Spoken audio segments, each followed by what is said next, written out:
Keith, welcome to the podcast. It's really nice to be able to connect with you again. Thank you very much. Thank you. It's good to see you. Yeah, so we've met a couple of times now, I think.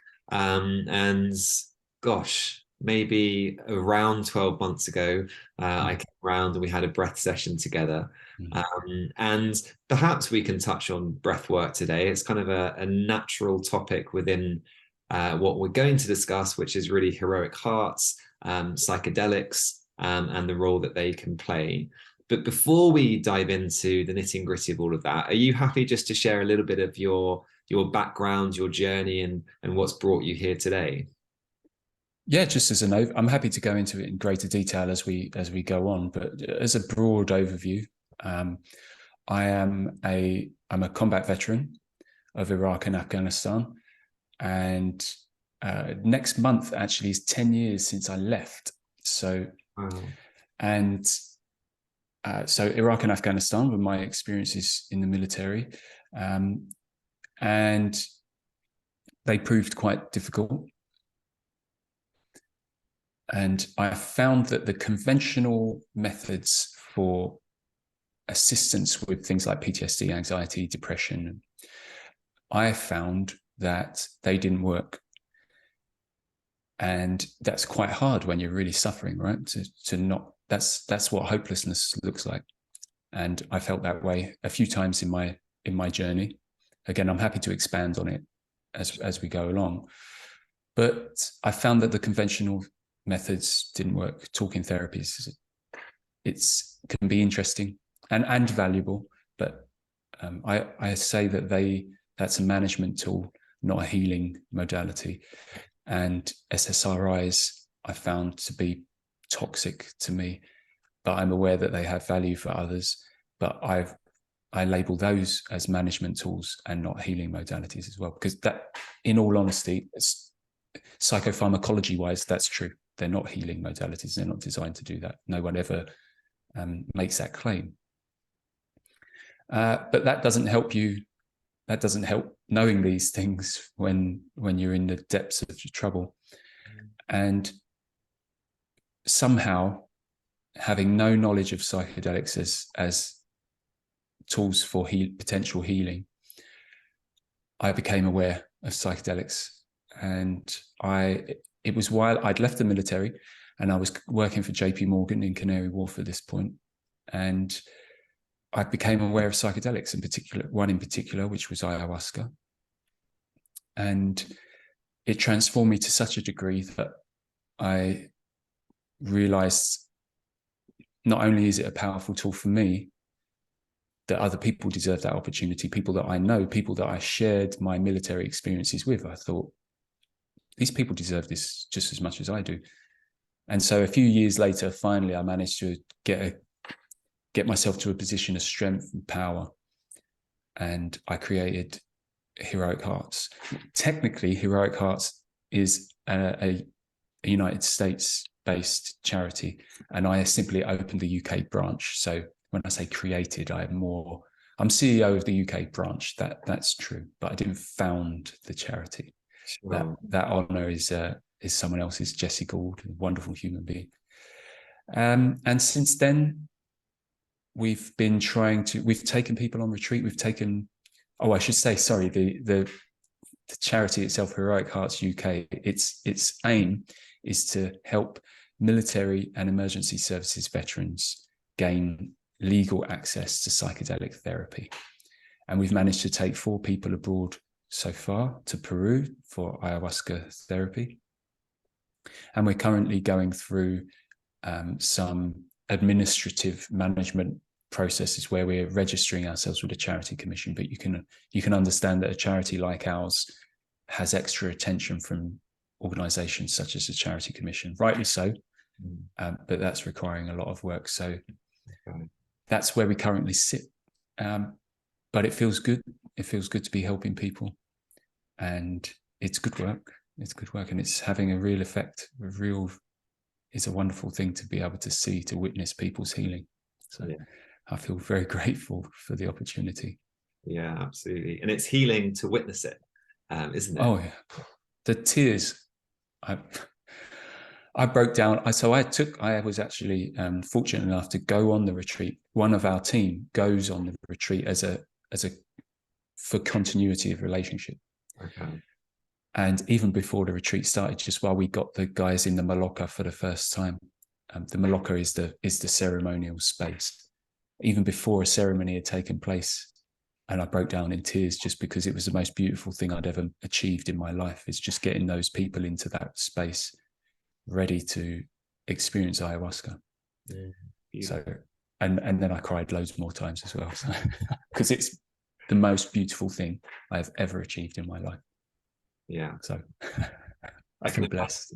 Well, I can try and imagine how amazing that must feel. But we're going to kind of circle back to, I guess, the present. But I'd be interested, Keith, in learning a little bit more. If we go back to, I guess, 2012, coming out of the military, what was your experience over those coming months or years in regards to that transition into civilian life? This is a weird one, and it's not hard to explain, but I feel like it's hard to understand, because what happened is I was obviously suffering. Okay, I was anxious, and I had PTSD, and I was depressed because leaving the military, there's purpose there. There was purpose for me there, and I loved that career, and I loved that career. It was incredible, but it caused me a great amount of harm as well. So I had all of this trauma and indecision and a lack of knowing what the hell I was doing, and how have I managed to get a job at JP Morgan, because I'm not qualified. I don't have any qualifications to get me a job at JP Morgan. I did a good job, but I didn't have a CV that said this guy is qualified to work for JP Morgan. And so it was difficult. It was a difficult time and place. But at the same time as that, I'd actually had a spontaneous spiritual awakening. And so I felt in equal parts, I was elated and I was having profound spiritual experiences just out of the blue. I didn't do anything. I didn't do anything to achieve these things. It was just like it was a gift. And so on one hand, I'm having really profound, life-changing spiritual experiences, which are new to me because I'm just fresh out of the military, and I'm a combat veteran as well. It's not just like, that's a very particular environment. The parachute regiment that I was a member of, that's a very particular environment that does not allow, it does not allow for spiritual experiences. But then at the same time, I was traumatized. So it was a weird time, but also a beautiful time, because I had a stable job and I managed to buy my own property, my first property. And lots of veterans don't have that. Lots of veterans leave the military and they don't get a job and they don't have a home over their heads. Or if they do, then it's not quite so stable. Whereas I was very stable materialistically, and for which I remain very grateful. And it set me on the path to which I'm here now, with living in Margate, out of JP Morgan, able to dedicate my life to service and purpose again, which comes back to the military gives you that. Rightly or wrongly, that's how people feel about the military, is that they're in service. Yeah. So it feels good. But that's where I was. So a strange place. Are you able to put any words to the spiritual experiences that you were having? Yes. So a lot of the time I was doing was meditating, even though I didn't really know I was meditating. I was just sitting still or lying still. And I was receiving these visions and lessons. Some of those were lessons about the nature of reality and stuff like that, which I assume, you can read about this stuff in books, but it's another thing to experience. And experience is really the only valuable lesson. You can read all we want. It doesn't mean that we're going to get anything particularly deep from just reading. You have to experience. But I do remember one morning I wasn't working in Canary Wharf. I was working on Embankment that morning, and I came out of the tube station near Blackfriars, the Jubilee line, south of the river. Can't remember what it is now, Southwark. And I was walking over Blackfriars Bridge, and all of a sudden, I couldn't see any human beings. I could just see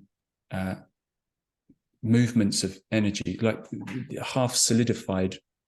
So it was an entity more than anything else, for want of a better word, which I recognized that was a human being, but I couldn't see flesh and bone. I just saw energy, clusters of energy moving, walking over the bridge to their workplace. But everyone was moving in the same way, moving in the same direction, because everyone's going to their offices, which is in the city. So all I saw was this flood and river of movement of energy in one direction. And I just thought, and one, I'm not used to seeing that sort of stuff. Even now, that would be bizarre. Very welcome now that I understand. But at that point, I thought I was going mad. But at the same time, I thought, wow, this is really beautiful. And the thing that popped into my head was that if we could have this flood and rush and collective energy in the direction of the city, if we could refocus that and have a flood flowing energy towards other things, that would be a really beautiful thing in life. I'm not against people making money, I'm not against that at all. I think there needs to be balance, and perhaps society is out of balance. But I'm certainly not one for money is bad. Don't believe that for a minute. But the imbalance of that flood of energy in that one direction, a redistribution of that energy might be valuable and rewarding for the individuals involved, but also for the wider community, be that London, the UK, Europe, world. So that was one of the things that I can remember off the top of my head. Just so incredible. And that's the start to a working day. That was a working day at JP Morgan. So and I don't know if you're aware of the environment of JP Morgan, but it is not a space that, like the military, doesn't invite profound spiritual experiences. JP Morgan doesn't really, it's not the place. So I'm just walking into these offices and like, I can't see human beings. Wow. But obviously, and then it stopped. Obviously, it's not ongoing. But this was about 6, 7, 8 months long. These experiences were just every day. So, but at the same time, I was suffering. So I can't say that was some, I knew I wasn't some enlightened being. I was just having this bizarre experience that was very rewarding and valuable. But at the same time, I was like, wow, physically, actually, I'm in a lot of trouble. And did you share that with anyone at the time? I shared that with my girlfriend at the time, who's now my wife, and I think I shared it with someone else, one other person. I didn't have that community to say, no, this has happened. Because if I said that to other people, I do now freely, everyone, it's out of the bag now. But at the time, I didn't have that trust. And I should have had that trust because it all worked. No one judged me adversely. Amazing. It was. So that went on for sort of 6, 7, 8 months. You were something like that. You were aware that you were struggling from sort of an anxiety, depression, PTSD perspective. And then you mentioned earlier you became aware of psychedelics. So do you remember that first exposure to them? I do, yeah. So actually, I'd like to rewind and retract what I said there. In terms of classic psychedelics, I stand by what I said and I'll describe that as well. But if we consider MDMA to be, I don't actually consider it a psychedelic, but some people do. My dearest friend, he knew that I was struggling. And he invited me round to his house in Hammersmith one night, sat me down in his kitchen, and he just told me to eat that, which was a pill of MDMA, which at the time was legal. There were things that you could get that were called legal highs, and so it wasn't actually illegal. So we bought it on the internet, and he gave me that, and he just sat down and he took one as well, and we just sat there all night, didn't do anything except I just talked and told him how I feel and what I'm experiencing and what I have experienced. He told me the same things, and where our experiences overlapped, we healed together and forgave each other for certain things. But then I was able to learn from his perspective, because he's a very wise individual. I was able to learn from him. I assumed that he was able to learn from me, maybe from the vulnerability. But that was actually my first, the crack in my heart cracked open.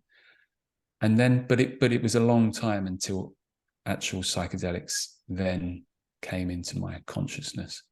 And that, I've told this story many times now already, but that came about because I have two friends that know each other in LA, but they contacted me separately because they'd both separately had ayahuasca experiences within a very short period of time of each other, but they hadn't gone together. Okay. And they'd gone to totally different places as well. But they'd both got home and realized that they had had profoundly life-changing experiences, and they knew about my situation with Afghanistan and how I was feeling. And they both emailed me and said, I've just had this experience. You might want to consider this because it's incredibly powerful.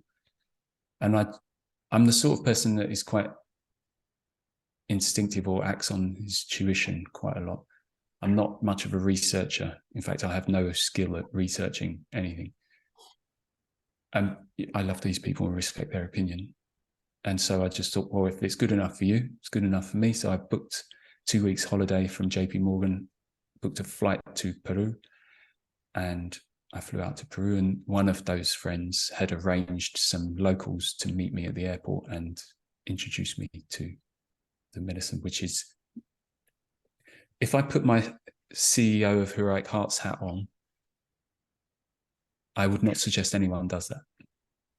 That's not necessarily the most responsible way of introducing yourself into psychedelics, but that was just my situation at the time, and I needed help, and it worked out beautifully for me.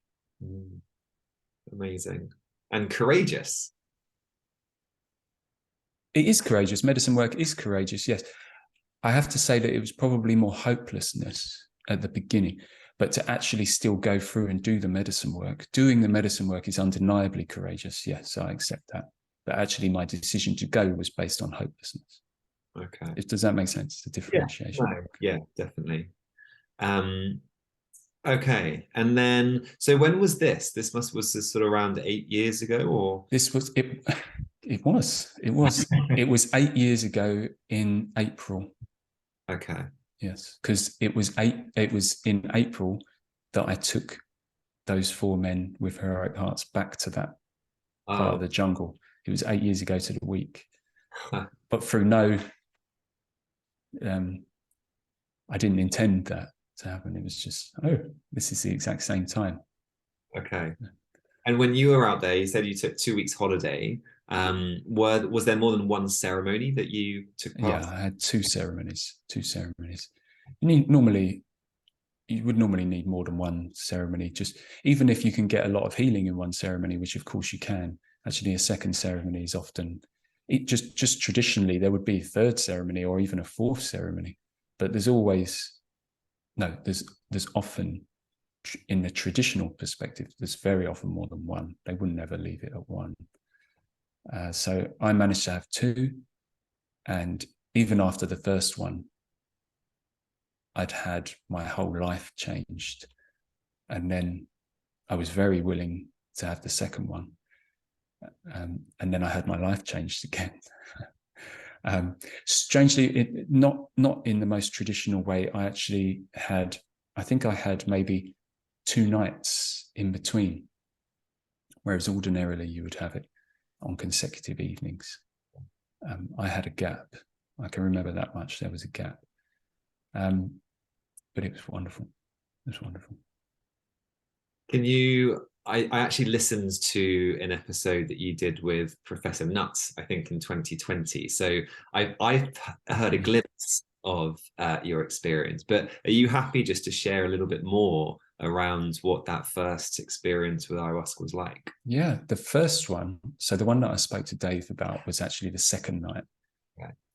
Which I've shared that a lot. I'm happy to do it here again, but the first night is something that I rarely share because the second one's such a good story.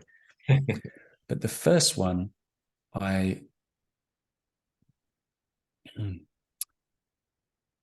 not so skilled at sharing this story because I haven't done it so often. So what I understand happened is that I was addressing anxiety on the first night and PTSD and depression on the second night, even though they're all anxiety and depression are comorbidities for PTSD, but the medicine separated them. So my anxiety is about the future, right? At least that's how I experienced anxiety, was that there's a concern about the future, be it immediate future or the long-term future. And what the medicine was teaching me, what I kept getting this same thing over and over and over again.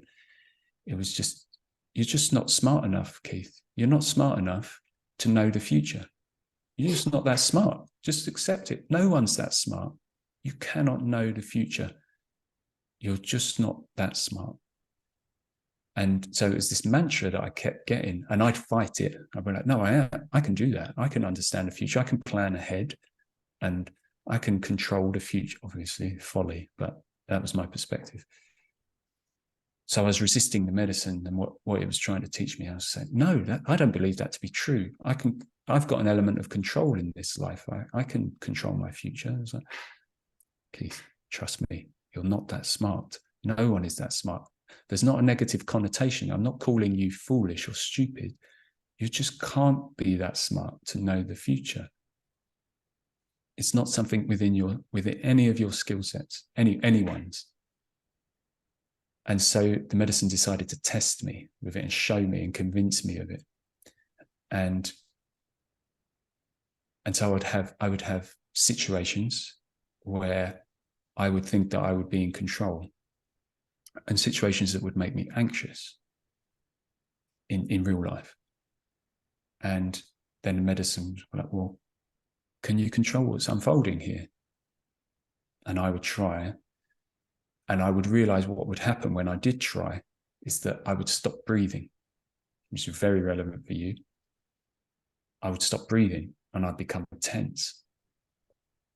And then the medicine would say, firstly, remember these words: you are not so smart so that you can know the future. Now, please remember to breathe. Oh, I'd stop breathing. Yes, you had. This is what you do. This is how you behave under these stimuli that you feel anxious about.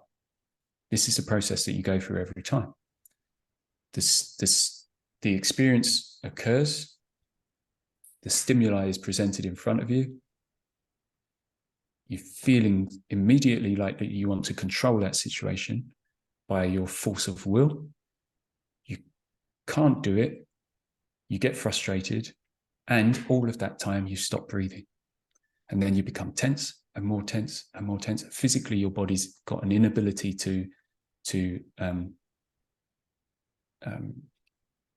it can't function. Obviously, it can't function. It's death. To stop breathing is death. And so I saw that. I was shown that. But then, because I am foolish at times, is that I needed more. I needed the medicine to show me more again. It was like, here's another situation that makes you anxious ordinarily. Just watch yourself, go through the process. And then I'd forget those words. I wouldn't watch myself at all. I'd just be like, oh, I can control this again. I can do this again. And I couldn't. And I'd get anxious and I'd get resentful. I'd get bitter. I'd get angry. I'd get disappointed, frustrated. And stop breathing. Okay. So by the end of the experience, which is, I don't know how long it was, but ayahuasca ceremonies last for a long time, many hours. I'd actually understood. It actually got into me. Right, Keith, you're not so smart. Okay.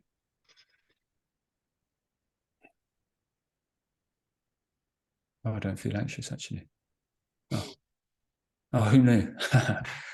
The spirit of this medicine that's operating on a level of consciousness that I hadn't previously even considered might actually know more about these things than me. Oh, okay.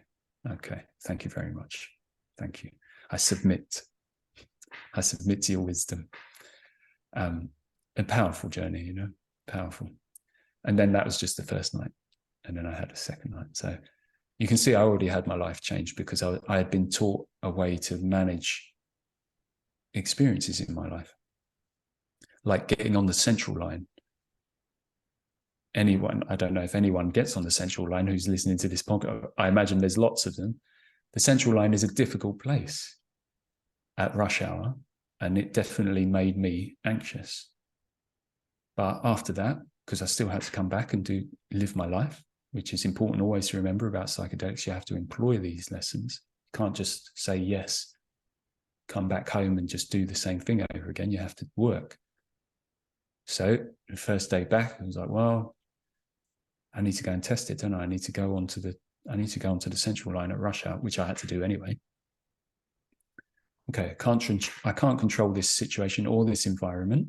I need to be here. It's not like I can just extract myself, because this is currently my life. And I made changes because now I live in Margate, so that I don't have to go onto the central line. But even so, I can cope. Right, Keith, you have to go through this experience because this is currently your life. You can't control the environment. What you can do is you can remember to breathe, and you can remember that you can't control the environment. So just keep breathing. Just keep breathing. And it didn't work on that first. I got anxious, but I didn't get anxious immediately. I got anxious minutes later, then the next day, the next day, the next day, the next day. And then I went into the other environments that I knew made me anxious. You can't control this environment, Keith, but you do need to be here. So you can remember that, and you can remember to breathe. Let's see how far we can get before we feel anxious. And before long, I just started getting further into the experience without getting anxious. And now I can't really, while I experience nerves when I'm doing something new and I'm out of my comfort zone, I don't feel anxious. I don't experience anxiety anymore. But I feel nerves, of course. So that's a level of anxiety, but it's on the spectrum that's, you wouldn't call that anxiety, I don't think. Sure. I don't. Yeah.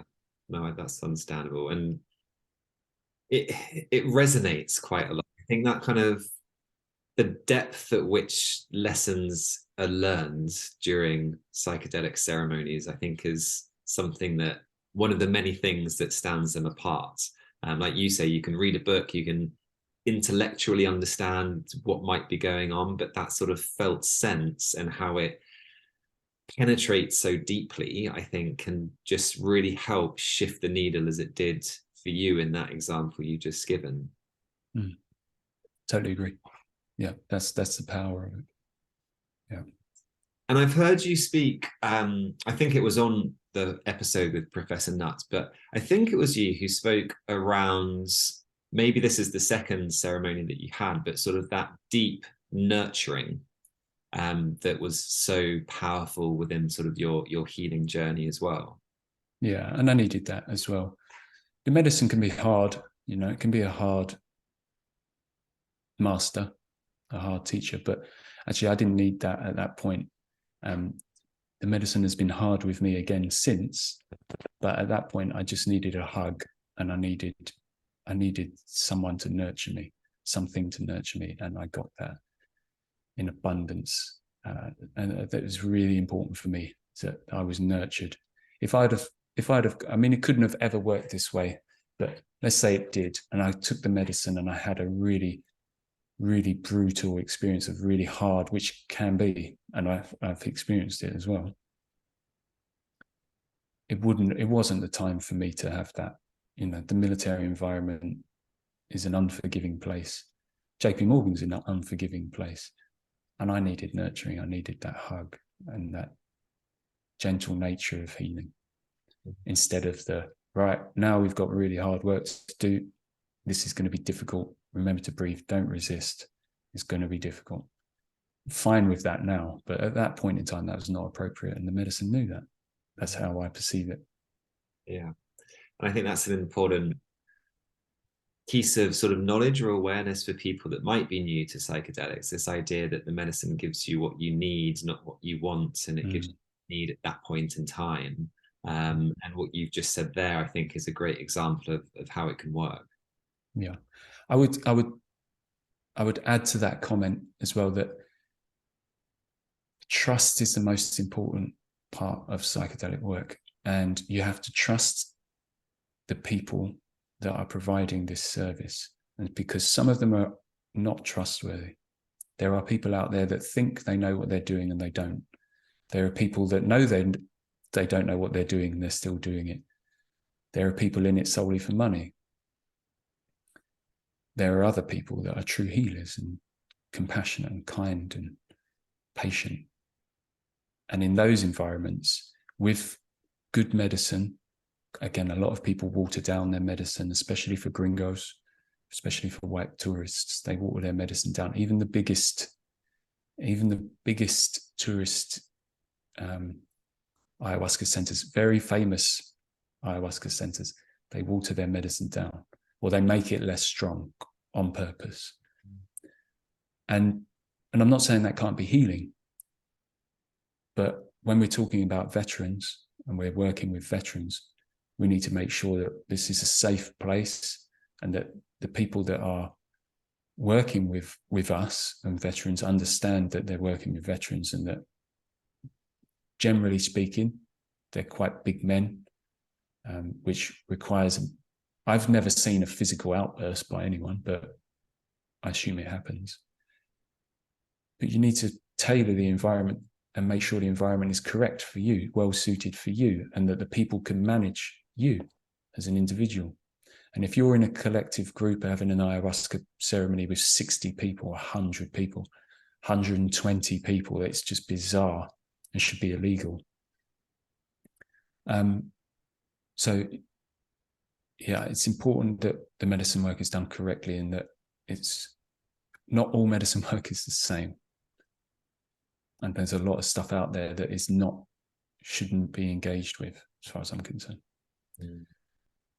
So in regards to this theme of safety, is there anything that you're happy to share in kind of, maybe let's put it like this, if people are listening and they're curious, they haven't done a psychedelic ceremony before, and they're interested and they want to go and do a little bit of research, are there things that perhaps we should be looking out for, or questions that we might want to ask? Like, are there any practicalities that we can touch on? I think you can tell a lot by the vetting process, that the retreat center's vetting process. If it doesn't, no one should be doing this is very common knowledge. I'm not sharing anything new, but it would highlight the very unprofessional nature of the center if they didn't include in their vetting process things like heart conditions and any history of psychosis, or if they don't require you to come off of your medications, or if they're happy for you to go on and drink the medicine and do the work, knowing full well that you're on medications that shouldn't be, or if you turn up drunk or hungover and yet you're still allowed to do the work. These are indicators that you're like, they're not necessarily the most reputable. If they don't ask you those questions, or they just accept you under any circumstances, right, that's a key indicator for me. I think that's probably the first thing that leaps out. But then, and it's hard for us to, because when we're hopeless as well, we're desperate, and you see someone in front of you and they're offering you hope, and you just take it. But you need to be alert for warning signs, and if there's no preparation beforehand to help you prepare, if there's no integration afterwards, which there rarely is actually, there's rarely much integration afterwards, and it's important that these things, that you're prepared properly and that someone helps you through your preparation, not just sends you an email and assumes you're going to do it all. Someone should manage that process and check that you're okay with it. And what are you doing about coming off your medications? Because if you're going cold turkey, that's bad business. But then if you're weaning yourself off of it, have you actually weaned yourself off of it, or are you just lying to these people? You might need help from your GP to take yourself off responsibly off of these medications. So these are all things that we ask and that we monitor and that we manage at Heroic Hearts. But a lot of other, we're not a retreat center, okay? So we take people to retreat centers that we trust. And but there are a lot of people that wouldn't engage with this process. You'll just get an email and say you're not allowed to take these meds, you're not allowed to drink for this period of time. You don't. All of these things, which is all true, but they'll accept you if you turn up and you're still on all your SSRIs and you're still on meds that contraindicate with ayahuasca, and you turn up with a hangover, with a cup of coffee in your hand, and you still expect to go on the medicine, to work with the medicine, and then they let you. That's not a reputable center. And there's 20 or 30, 60, 100 other people involved. That's not a reputable place. I will also add, it doesn't mean that healing isn't possible. Even with all of those things, it doesn't mean that healing is possible. That's not the safest way to do it, especially if there's histories of heart conditions and psychosis and medications involved. That is not safe. And large groups, that is not safe because you can't be managed properly. Energetically, physically, spiritually, you can't be managed properly with numbers of that size. Brilliant. I think that's really helpful for those that might go on to inquire and look into this, which it actually brings up another question really, which is around the psychedelic that you chose, ayahuasca. Was there some sort of specific thinking and logistics around that, or?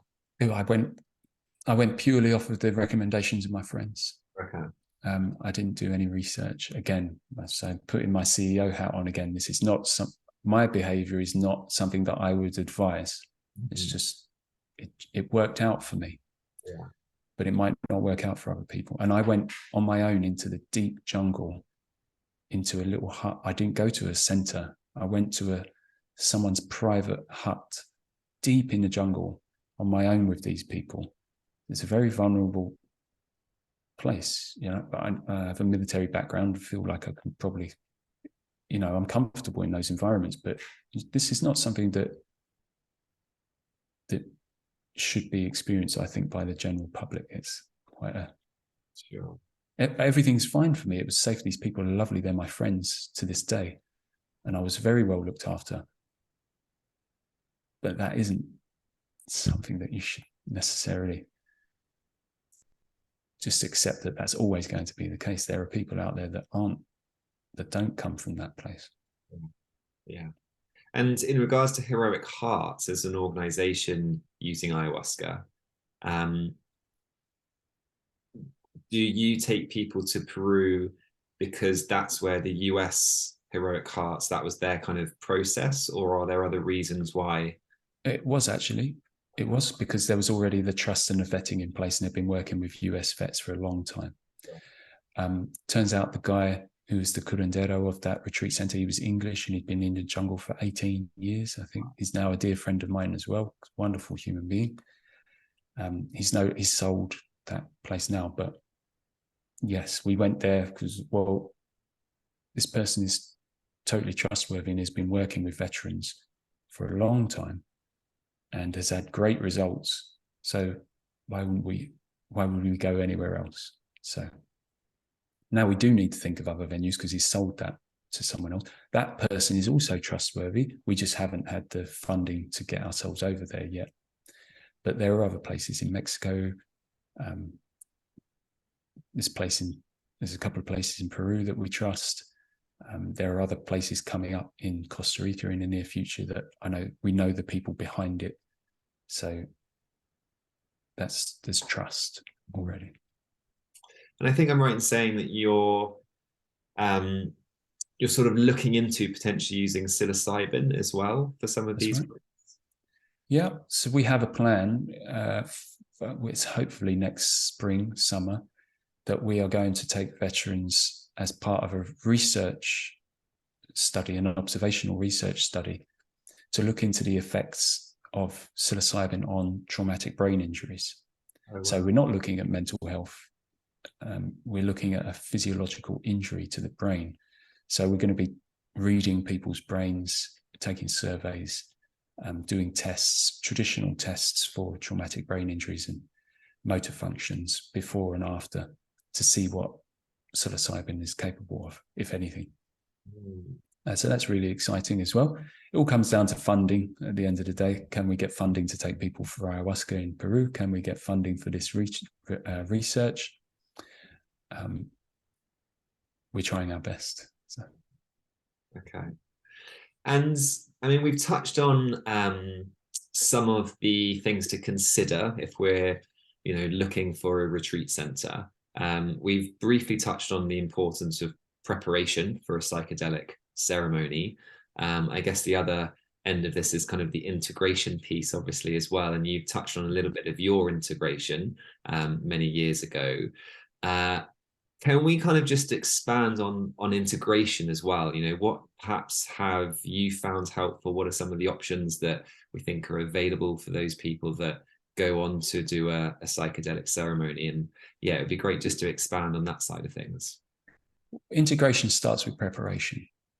And so this is just how we would go about it normally, we Heroic Hearts, is our advice is there needs to be, it's not only our advice, this is very common, but there needs to be dietary restrictions put in place as a form of preparation. You need to come off of medications, you need to come off of certain foods, drinks, substances, clean yourself out, and lay off of all of the stimulants.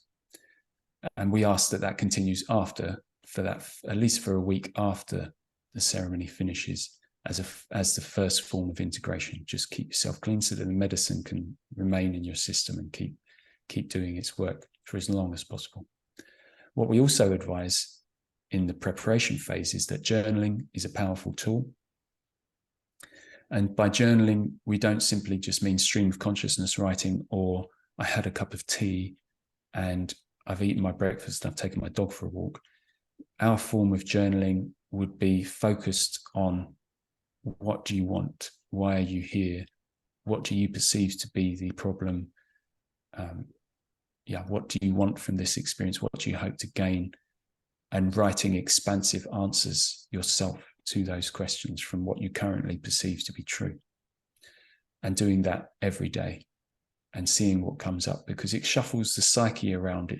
It's a form of talking therapy without talking. You just engage with your own mind and see what comes up.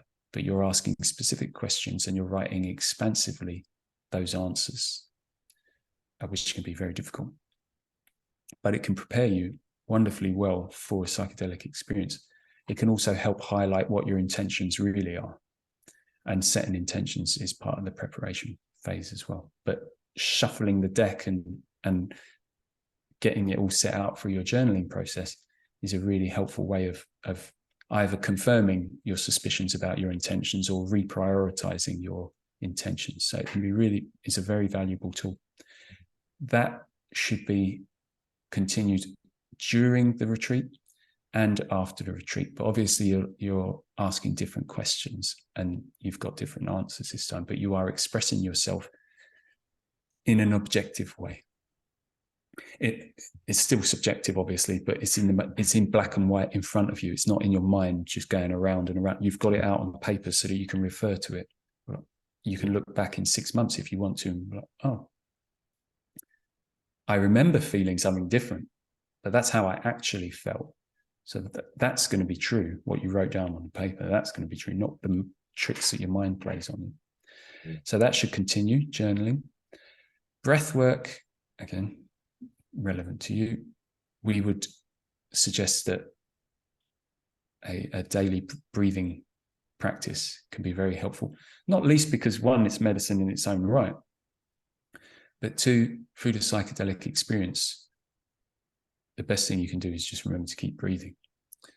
And so if you can rely almost instinctively, if you've done it for long enough beforehand and you're in this, when you feel like something challenging is cropping up, just remember to breathe. That's a tool in itself. I mean, it took ayahuasca to tell me just that. And then fortunately, I've had you in my life as well to take me further on that journey. But I also do breathing exercises every morning as soon as I wake up and right before I go to sleep now, because that is medicine for me and it helps me integrate. And it helps me helps me integrate, but also helps me sleep, but also try to remain as calm as I can under whatever conditions I find myself in, even though my dog, the puppy I'm currently experiencing is testing that. Breath work is like, okay, just remember to breathe. And so in the ceremony, that's important. Before the ceremony, that's important. After the ceremony, in your integration phase, should be breathing. Remember to breathe. Breathing is medicine in and of itself. And yeah, so they're the sort of practices that we strongly advise people undergo. But beyond that, integration is, again, from my perspective, integration is employing the tools or the insights or the lessons that you learned in the ceremony, and remember to employ them in your daily waking life. As soon as you come out of the ceremony, you need to start practicing. If it's as simple as you need to remember to breathe, great. Well, then remember to breathe.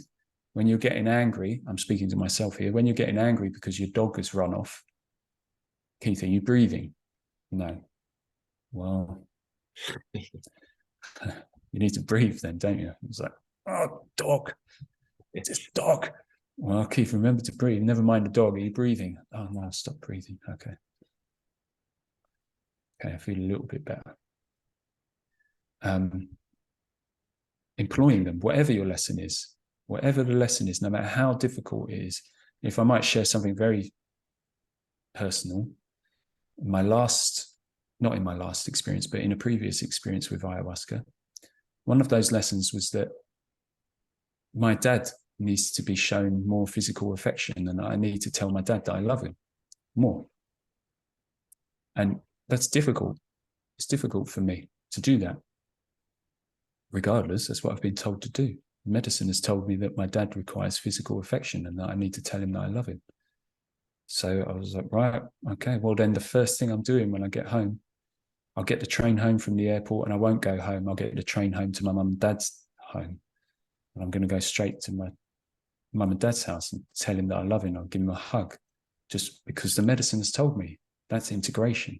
And then I have to keep doing that, keep giving him hugs and keep telling him that I love him, because that's my integration.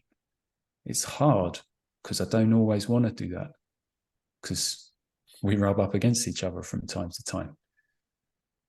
Yet still, the medicine has demanded of me that I do this, so I do it. So do what the medicine tells you to do when it's difficult, not when it's easy. In that first 7 days after ceremony, it's easy. You have to do that all the time.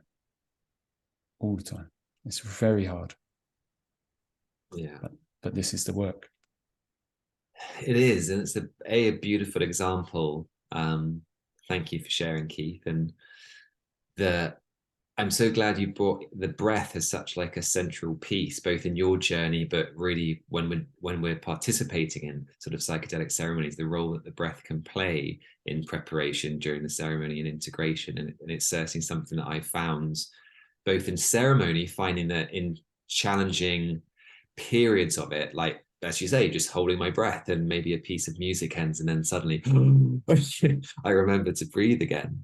But it's so important, I think, because so many of my clients and our customers at Health Path, when you just even briefly inquire around this. So many of us are holding our breath. We're quickly writing an email and we're not breathing. We're trying to get it done quickly, or it's a challenging email to write, or something means that so many of us are not breathing consistently or healthily, however you want to describe it. And it is the backbone of health, healing, and in some ways, awareness. Agreed. Yeah, I can't add to that. Yeah, it's vital. Obviously, it's. I mean, I say it's obvious, and yet we don't. So it's this constant lesson. I was giving a talk to the biggest audience that I've given a talk to just last week, and there were times when I found myself talking like this, and I had to just take the microphone away from myself. Is that right back again? Okay. So where was I? Okay. Just because I'm nervous, right? You're nervous. Of course, these things happen, but you have to employ it. You have to, well, you're not. Be aware of what you're doing. Awareness is just paying attention. Paying attention, that's to me, it's the definition of love. Are you paying attention? And first of all, like all of the wise people have ever said, you need to love yourself. But the definition of love, from my perspective, is paying attention. So, are you paying attention to yourself? Well, Keith, you stop breathing. Okay, thank you very much. It's a form of love. Keith, you're feeling anxious. You've clenched your abdomen. Well, I'll breathe into that and I'll just let go of my abdomen. Okay, that's a form of love. You're paying attention. And then you can go about paying attention to other people or to your surroundings. But ultimately, if you just pay attention to yourself, you'll be in fine form. And it says the Tai Chi teacher, it's an internal art. Psychedelics, integration, they are all internal arts. Personal self-development, personal resilience is an internal art, and it has to be practiced. And then you become better and more skilled at it. But rarely does it have anything to do with any of this business out here. Are you paying attention?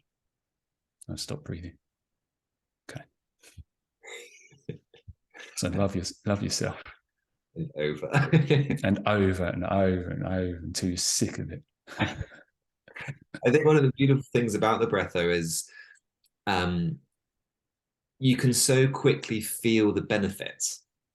So, it's not something you will immediately feel the benefits. So yes, it will get better with practice and you'll get better awareness and you'll be able to utilize the breath maybe differently, etc., etc. But if everyone just paused for the next 60 seconds and focused on slowing the breath, they will feel benefit. And I think it's just amazing that I don't think there are that many things where that's true. I'm learning the guitar at the moment and it's the most frustrating thing ever because you don't really feel that immediacy. It's going to take a month to feel like I've actually taken the next step in development, whereas the breath instantly can change physiology, how we feel, our thinking, etc. So it's, yeah. 100%. There's a reason so in the military, many different, the more elite regiments in the militaries, they focus on highlighting the importance of breath under stress. I know that the Navy SEALs do it. I know that in my own regiment, I was taught a process of, I don't know if it's called the condor moment. And as soon as you come under fire, as a commander, at least, but this is true of anyone, but as a commander, because you have additional responsibilities, as soon as you come into contact with the enemy and you're getting shot at or an explosion is taking place or whatever, the first thing that you're trying to talk what to do is you need to take a condor moment. And that normally requires you to first just get into cover and make sure that you're physically safe, make sure that everyone else is physically safe as well as can be in those situations. Take a moment, take a deep breath, and just lift yourself up out of the situation and observe the situation as objectively as you can from from the perspective of a condor. So you're just soaring high above the situation. This is tactically, strategically, but also personally. It gives you a personal objectivity to the situation. I found it invaluable for those experiences where I've been shot at, or when I'm working in JP Morgan, or when this damn puppy is challenging me, I failed miserably this morning. But, you know, you try to have this moment of, okay, what does this look like from the condor then?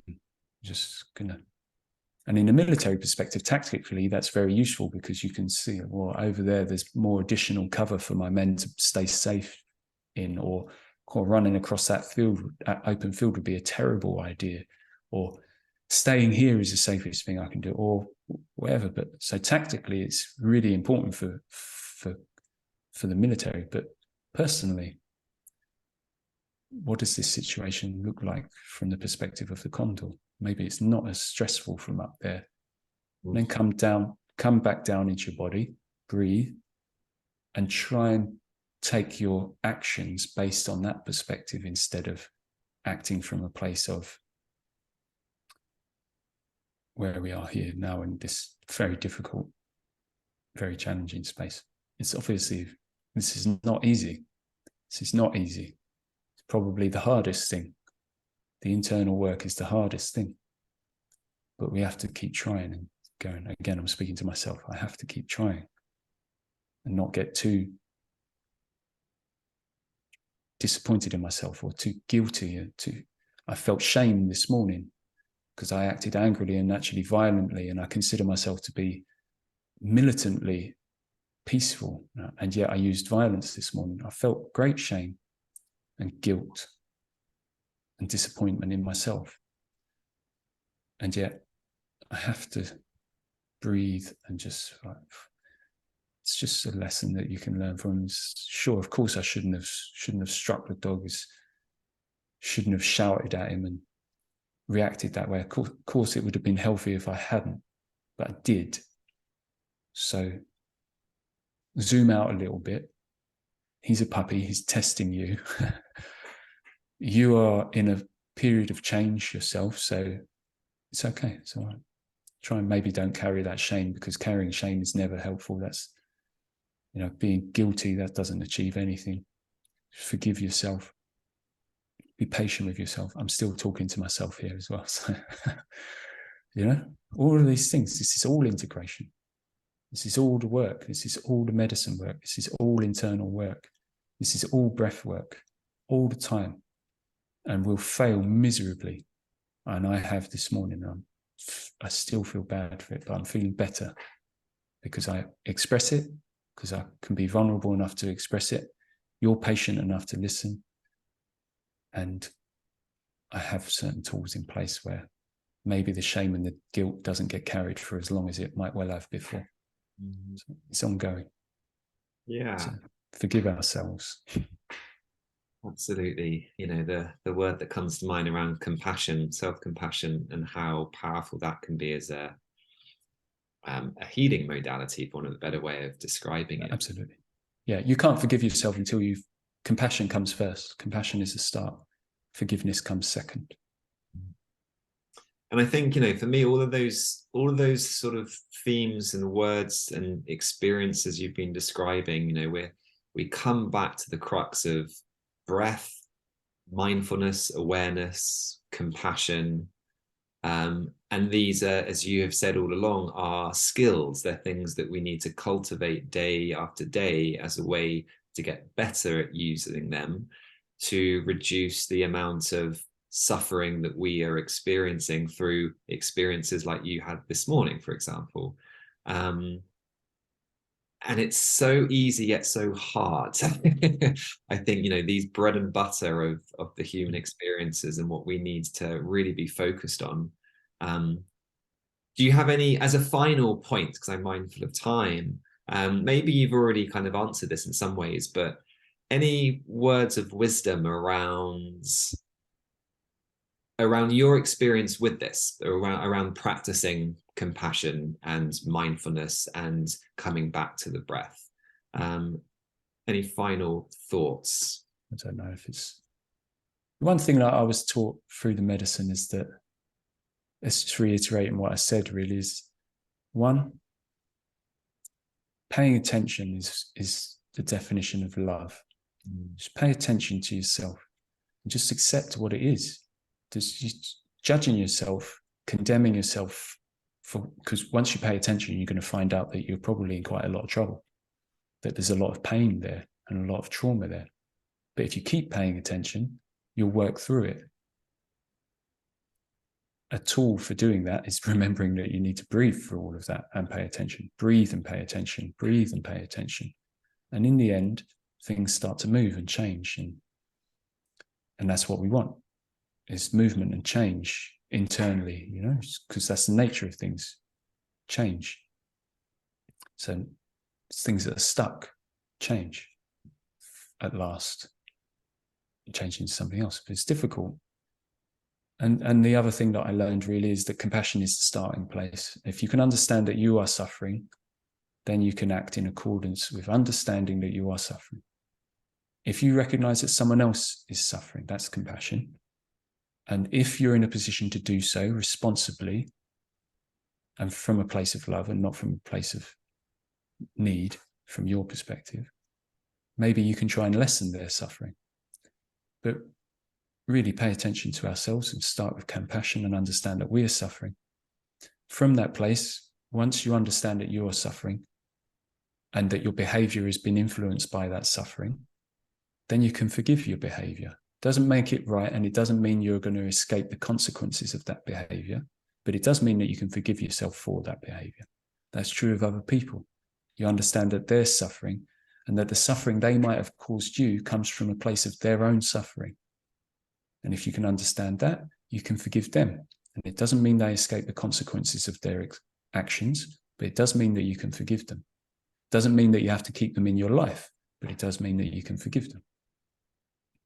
And after forgiveness, I've found that gratitude comes next, because if we can forgive someone, you might even get to a place of such deep compassion and forgiveness that you can actually be grateful for the harm they've caused you, because it was a lesson and you've managed to learn something from it. Not in every case but that's potential. You have a choice. You can do that. It's just incredibly difficult. Incredibly difficult. And then after experiencing compassion that leads into our forgiveness, that takes us into a place of gratitude. With gratitude, we often feel that we've come in from a place of abundance.